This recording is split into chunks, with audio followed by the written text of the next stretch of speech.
Baik, akan saya mulai. Assalamualaikum warahmatullahi wabarakatuh. Halo teman-teman semuanya, perkenalkan kami dari kelompok 3 dari manajemen risiko. C akan mempresentasikan dengan tema nilai resiko atau penilaian resiko. Sebelum kami memulai presentasi pada siang hari ini, izinkan kami memperkenalkan diri terlebih dahulu. Pertama, saya sendiri yaitu Fajar Nauli Rahman dengan awalan NIM 21 dengan akhiran NIM 1195. Yang kedua ada Farhan Ardiansyah Wirayuda dengan NIM awal 21 dan akhiran NIM 1109. Dan yang terakhir ada Wendy Permata Oktavian dengan awalan NIM 21 dan akhiran NIM 1194. Baik, di dalam tema penilaian resiko di sini, saya akan mendeskripsikan dan mendefinisikan penilaian penilaian resiko ini secara umum. Penilaian resiko adalah bagian dari manajemen resiko yang menyediakan suatu proses yang terstruktur, mengidentifikasi bagaimana sasaran mungkin akan dipengaruhi, dan analisis resiko dalam konsekuensi dan probabilitasnya sebelum pengambilan keputusan apakah diperlukan ataupun memerlukan penelitian yang lebih lanjut. Penilaian risiko berupaya untuk menjawab pertanyaan-pertanyaan mendasar yang didasari dari pertanyaan apa, di mana, dan bagaimana. Yang pertama, apa yang dapat terjadi dan mengapa identifikasi risiko itu menjadi suatu hal yang penting. Yang kedua, apa konsekuensinya, apa probabilitas dari peristiwa tersebut di masa depan, dan selanjutnya, apakah ada faktor yang memitigasikan konsekuensi resiko atau mengurangi probabilitas resiko? Dan selanjutnya, apakah tingkat resiko masih dapat ditolerir atau diterima, dan apakah membutuhkan perlakuan lebih lanjut? Nah, standar ini dimaksudkan untuk mencerminkan praktik yang baik saat dalam pemilihan dan mendayagunakan teknik penilaian risiko, dan tidak mengacu pada konsep baru atau yang terus berkembang yang belum memuaskan. Standar ini juga bersifat umum, sehingga dapat memberikan panduan yang banyak industri dan jenis sistem. Next.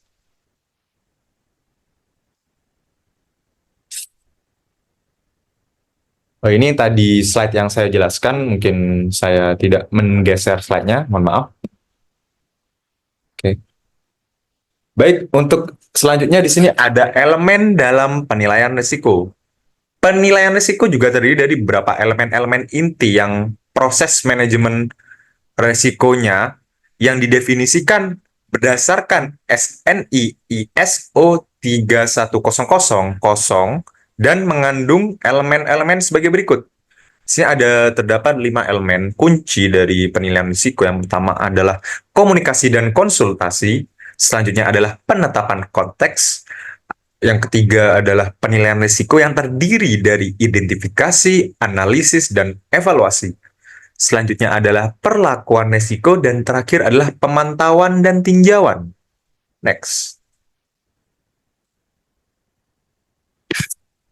Yang pertama akan saya bahas di sini adalah mengenai komunikasi dan konsultasi. Nah, penilaian risiko yang sukses tergantung pada komunikasi dan konsultasi dengan para pemangku kepentingan yang efektif. Efektif, ingat, kita poinkan efektif di sini.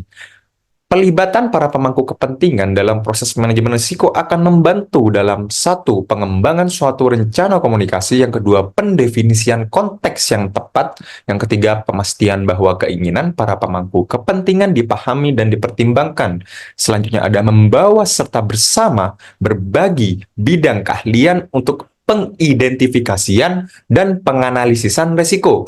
Selanjutnya adalah pemastian bahwa pandangan yang berbeda dipertimbangkan secara tepat dalam pengevaluasian risiko. Selanjutnya ada pemastian bahwa risiko teridentifikasi secara cukup. Dan yang terakhir, pemastian pengesahan dan dukungan untuk rencana perlakuan. Nah, para pemangku-pemangku kepentingan ini sebaiknya berkontribusi dalam hubungan proses penilaian risiko dengan disiplin ilmu manajemen lainnya, termasuk dalam manajemen perubahan, manajemen proyek, program, dan juga manajemen keuangan. Next.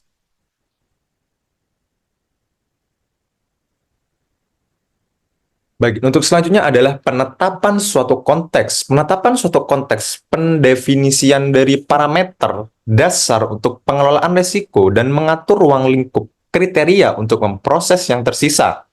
Nah, penetapan konteks ini mencakup pertimbangan parameter internal dan eksternal yang relevan dengan organisasi secara keseluruhan, serta latar belakang risiko tertentu yang sedang dinilai. Dalam penetapan suatu konteks ini, sasaran manajemen risiko, kriteria risiko, dan program penilaian risiko ditentukan dan disepakati untuk suatu penilaian risiko yang spesifik. Penetapan konteks sebaiknya mencakupi definisi dan konteks eksternal, internal, dan manajemen risiko, serta klasifikasi kriteria risiko. Nah, di sini ada beberapa klasifikasi kriteria risiko yang wajib kita ketahui. Yang pertama adalah penetapan konteks eksternal yang melibatkan pengenalan dengan lingkungan di mana organisasi dan sistem beroperasi. Dan di situ termasuk dalam beberapa aspek, yaitu aspek budaya, politik, hukum, peraturan, keuangan, ekonomi, dan faktor-faktor lingkungan yang kompetitif, baik internasional, nasional, regional, ataupun lokal. Dan selanjutnya juga ada dari pendorong utama dan tren, memiliki dampak yang signifikan juga terhadap sasaran organisasi. Dan terakhir ada persepsi dan nilai-nilai dari para pemangku-pemangku kepentingan eksternal. Selanjutnya ada penetapan konteks internal, yang di sini juga melibatkan pemahaman mengenai sebuah kapabilitas dari sebuah organisasi, dalam hal ini sumber daya dan pengetahuan, arus informasi dan proses pengambilan keputusan, para pemangku kepentingan internal, sasaran dan strategi yang ada ini untuk dicapai berdasarkan persepsi, nilai dan budaya, kebijakan dan proses, standar dan model, memiliki acuan yang harus diadopsi oleh sebuah organisasi dan terstruktural pastinya. Misalnya tata kelola, peran dan akuntabilitas. Selanjutnya adalah penetapan konteks proses manajemen risiko. Ini juga meliputi pendefinisian, akuntabilitas, dan tanggung jawab. Pendefinisian sejauh ini di mana kegiatan manajemen risiko ini yang dapat dilakukan termasuk spesifik yang dicantum dan dikecualikan. Pendefinisian ini juga sejauh mana proyek ataupun proses, fungsi ataupun kegiatan dalam hal waktu ataupun lokasi. Pendefinisiannya juga melibatkan suatu proyek ataupun kegiatan tertentu, yang di mana proyek atau kegiatan organisasi ini pendefinisiannya mencakup metodologi penilaian risiko, pendefinisian kriteria risiko, pendefinisian bagaimana kinerja manajemen risiko itu dapat dievaluasi, pengidentifikasian dan penentuan keputusan, dan ditentukan oleh tindakan yang harus dibuat, dan keputusannya juga harus dibuat, dan ruang lingkup serta penyusunan studi yang dibutuhkan, luasan sasaran sumber daya ataupun resource yang diperlukan untuk studi tersebut. Dan terakhir adalah pendefinisian kriteria risiko, melibatkan penentuan sifat dan jenis konsekuensi yang harus dimasukkan dan bagaimana hal tersebut wajib untuk diungkapkan, bagaimana suatu tingkat risiko akan ditentukan, dan bagaimana kriteria akan diputuskan saat risiko membutuhkan perlakuan. Kriteria penentuan kapan risiko itu dapat diterima ataupun ditoleransi, apa kriteria yang dapat didasarkan pada sumber seperti sasaran proses yang harus disepakati. Next.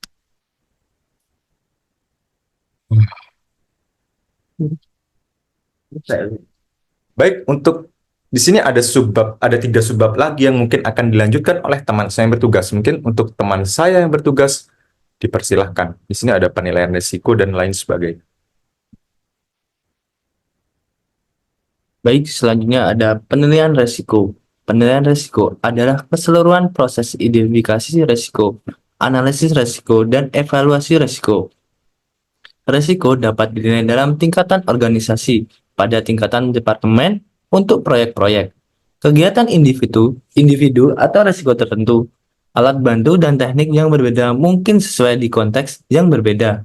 Penilaian risiko diberikan suatu pemahaman tentang risiko, penyebab risiko, konsekuensi, dan probabilitas risiko. Next. Baik, selanjutnya ada perlakuan risiko. Setelah suatu penilaian risiko diselesaikan, perlakuan risiko melibatkan pemilihan dan persetujuan satu atau lebih pilihan yang relevan guna mengubah probabilitas kejadian efek dari resiko atau keduanya, dan penerapan opsi-opsi tersebut. Next. Baik, di sini ada pemantauan dan tinjauan. Ada 5 aspek di sini. Yang pertama ada penilaian resiko, yang kedua identifikasi resiko, yang ketiga analisis resiko, yang keempat pengendalian pengendalian penilaian, yang kelima atau yang terakhir evaluasi resiko. Baik, yang pertama ada penilaian risiko.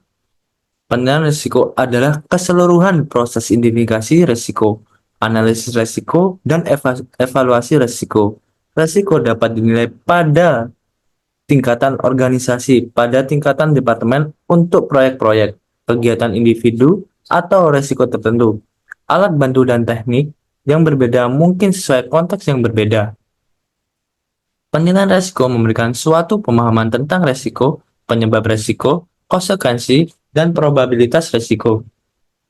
Ini memberikan masukan untuk keputusan tentang apakah suatu kegiatan sebaiknya dilakukan, bagaimana memaksimalkan kesempatan, apakah perlakuan risiko diperlukan, memilih di antara pilihan dengan risiko yang berbeda, memprioritaskan pilihan perlakuan risiko, pemilihan strategi perlakuan risiko yang paling tepat yang akan membayar risiko tidak diharapkan ke tingkat yang ditoleransi.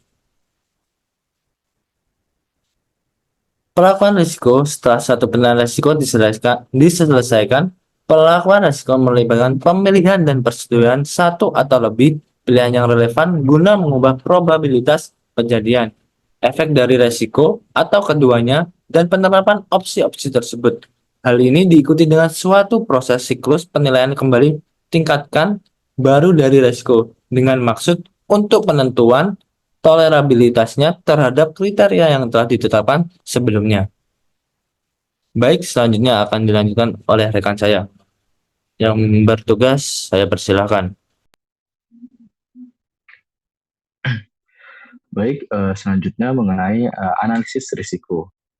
Analisis risiko terdiri dari penentuan konsekuensi dan probabilitas untuk mengidentifikasi kejadian risiko.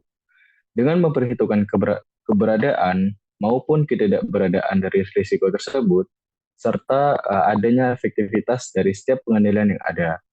Konsekuensi dan probabilitas risiko tersebut kemudian akan dikombinasikan untuk menentukan seberapa besar tingkat risikonya. Nah, analisis risiko ini akan melibatkan pertimbangan seperti penyebab, sumber risiko, konsekuensi, dan probabilitas risiko yang dapat terjadi. Faktor-faktor yang mempengaruhi konsekuensi dan probabilitas sebaiknya harus dapat diidentifikasi. Nah, pengendalian risiko yang ada dan efektivitas pengendalian tersebut harus dapat diperhitungkan secara rinci. Lebih dari satu teknik analisis mungkin dapat terjadi atau diperlukan untuk sebuah aplikasi yang kompleks. Analisis risiko ini biasanya mencakupi kisaran estimasi tentang konsekuensi potensial yang mungkin timbul dari suatu kejadian, situasi, atau keadaan, dan juga probabilitas yang terkait dalam rangka untuk mengukur tingkat risiko. Dalam kasus ini, fokus dari penilaian risiko adalah pada penganalisaan kepentingan dan kerentanan komponen sistemnya dengan maksud untuk pendefinisian perlakuan yang berhubungan dengan tingkat strategi perlindungan atau pemulihan. Nah, metode yang digunakan dalam analisa risiko ini dapat berupa metode kualitatif, semi kuantitatif, maupun metode kuantitatif. Selanjutnya, mengenai pengendalian penilaian. Nah, besarnya tingkat risiko akan tergantung pada kecukupan dan efektivitas pengendalian yang ada. Tingkat efektivitas untuk pengendalian tertentu atau kesesuaian pengendalian terkait dapat dinyatakan secara kualitatif, semi kuantitatif, maupun kuantitatif. Dalam banyak kasus, tingkat akurasi yang cenderung tinggi itu tidak dibenarkan. Namun, mungkin hal ini dapat berharga untuk mengekspresikan dan merekam ukuran efektivitas pengendalian risiko sehingga penilaian dapat dibuat. Dan diharapkan terdapat upaya terbaik dalam peningkatan pengendalian atau mungkin akan terjadi adanya pemberian perlakuan risiko yang berbeda-beda. Nah, dan yang terakhir yaitu mengenai evaluasi risiko. Nah, evaluasi risiko ini melibatkan perbandingan tingkat estimasi risiko dengan kriteria risiko yang didefinisikan ketika konteks ditetapkan dalam rangka untuk menentukan signifikansi tingkat dan jenis risiko. Evaluasi risiko menggunakan pemahaman risiko yang diperoleh selama proses analisis risiko untuk membuat keputusan tentang tindakan masa depan. Pertimbangan etika, hukum, keuangan, dan lainnya termasuk dalam persepsi risiko juga merupakan masukan untuk membuat suatu keputusan. Nah, sifat keputusan yang perlu dibuat dan kriteria yang akan digunakan untuk membuat keputusan tersebut diputuskan saat penetapan konteks. Akan tetapi, hal tersebut perlu ditinjau kembali secara lebih rinci. Keputusan tentang apakah dan bagaimana memperlakukan risiko mungkin tergantung pada biaya dan manfaat dari pengambilan risiko, serta biaya dan manfaat dari penerapan pengendalian yang ditingkatkan.